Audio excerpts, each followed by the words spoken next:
YouTube channel birds and all blogs. তো guys, আজকের আমি কাজে বেরোয়নি, আজকে বাড়িতে আছি। তো দেখো, এদের জন্য আজকে সব ফুড নিয়েছি, ডিম, পাউরুটি গুঁড়ো করে নিয়েছি, ভুট্টা আর গাজর আর বিট আছে। তো চলো, এদের একটু নিউ15 আর ভিটামিন, দেখো এই ওষুধটা দিই আমি। তো ভিটামিন এটা দেবে, মাল্টিভিটামিন, আর হজমের ওষুধ দেবে নিউ15। তো চলো, এর সঙ্গে দিয়ে আমি মিশিয়ে পাখিকে খেতে দিয়ে দিই। তো গাইস দেখো, আমি এখানে ভিটামিন ওষুধ নিয়েছি, মাল্টিভিটামিন। তো দিয়ে দেবো পরিমাণ মতন, তোমাদের যতগুলো পাখি থাকবে সেই হিসাবে দেবে। আর এটা দিয়ে মিশিয়ে নেবো গাইস। আর এরকম সব ফুড তোমাদের পাখিকে দিলে পাখির বাচ্চা খুব তাড়াতাড়ি বৃদ্ধি পাবে, বড় হবে, আর সব বাচ্চা বেঁচে যাবে। তো চলো, এটা ভালো করে মিশিয়ে নিই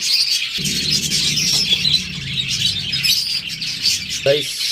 তো গাইস, আমার খাবার রেডি হয়ে গেছে দেখো। আর এদের চলো এক এক করে দিই। তো গাইস, এদের দিয়ে দিলাম খেতে, আর দেখো এরা কতটা মজা করে খাচ্ছে। তো গাইস, তোমরাও পারলে তোমাদের পাখিকে এরকম সব ফুড দেবে, আর পাখির গ্রোথ ভালো হবে, দেখবে পাখির চেহারা ভালো হবে, পাখি কালারফুল হবে, বাচ্চা সব বেঁচে যাবে। তো চলো গাইস, ভিডিওটা ভালো লাগলে প্লিজ লাইক করে দিও, আমার চ্যানেলটা সাবস্ক্রাইব করে দিও। তো চলো, টাটা, গুড বাই, নেক্সট ব্লগে আবার দেখা হবে, গুড বাই।